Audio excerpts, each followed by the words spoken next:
If they ain't got it, I'ma mask up and take it. Mask up and take it. Mask up and take it. Mask up and take it. Mask up and take it.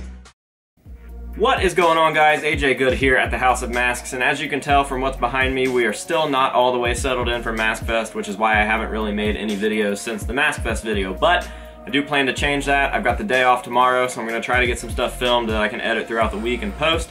And obviously I'm making a video right now. I'm making today's video because I recently did a trade with my good friend Jared Smalley. If you guys have not seen his stuff, go check him out. He is currently sculpting an Iowa Cory, and he is a hell of a tattoo artist, so I'm going to put his information down below so that you can check his stuff out. I'm going to quickly show off what I got in the trade, and then I'll show off the main mask. The thing that I got in the trade was this 0.5 Cory mask made by Samuel Dean, who you guys have seen on my channel before because I've gotten some stuff from him before, like a 0.5 Cory. I like his sculpt and paintwork so much that I went ahead and did a trade with Jared to get this second hand, and I'm going to be doing the white lines or white stripes version. Post it here so you guys can see it, and I will be doing a video on that when I get it finished. And I'm pretty excited because I don't think anyone has replicated that one yet, and it was by far my favorite look for Cory. I love when they fuck with their masks and do weird shit to them, so that looked fit and I really liked it. But on to the most important thing. As you guys might remember from a few videos back, I did get a Cory Iowa from John S. Alfred, aka Maggot Mouth Masks, and he threw in an extra copy that was kind of like a flawed cast. It was super thick,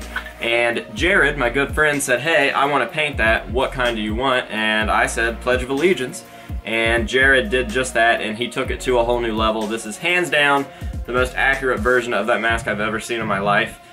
He put a lot of time into this, like 2 weeks or something, to make sure that he got it absolutely perfect. So he did all the finishing on this, from the thread to the paint to the dreads to the strapping, and I'm going to go ahead and show that to you now. Look at that.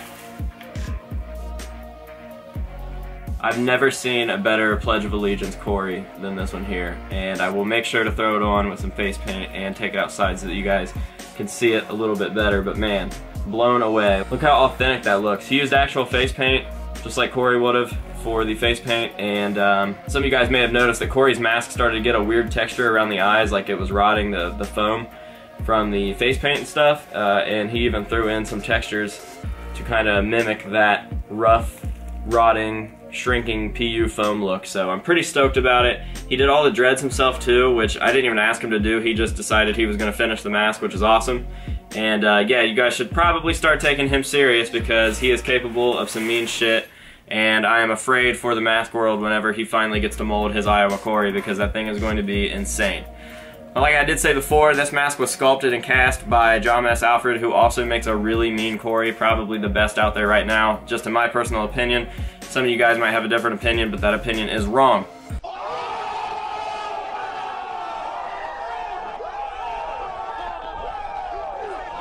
So he threw this in for free, and then Jared was like, hey, let me paint that for you, and why would I say no to that? And now we have this monster of a mask. So I'm super stoked, super happy with how it turned out, and I cannot wait to show you guys close-up, so let's do that right now.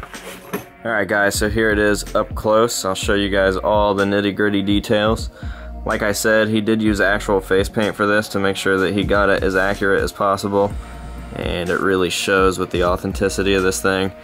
And if anybody knows this mask, it's Jared. He is definitely obsessed with this piece in general, kind of like me with the Tattoo of the Earth. If there's a detail about the mask, he knows it. And that's everything from the stitching here, to the stitching there, to every little scuff of face paint, to the dread collar and length. He has nailed everything on this mask, and it is definitely the best Pledge of Allegiance out there. And I am proud to keep it here in the House of Masks. Let you guys take a look at the buckles on the back here and some of the back and side profile of the mask. As you can see, the profile here is amazing, and I could not be more stoked with this piece. So I want to thank Jared very, very much for hooking me up with this free mask for free mask DVD, and I want to thank John S. for sending me the blank. Definitely awesome, and I definitely think that you guys are going to be competitors for a long time because you're both really good at what you do. So right now I'm going to throw the mask on with some face paint and give you guys a look at it while it's worn. Alright guys, so here is the Pledge of Allegiance Cory worn with some face paint.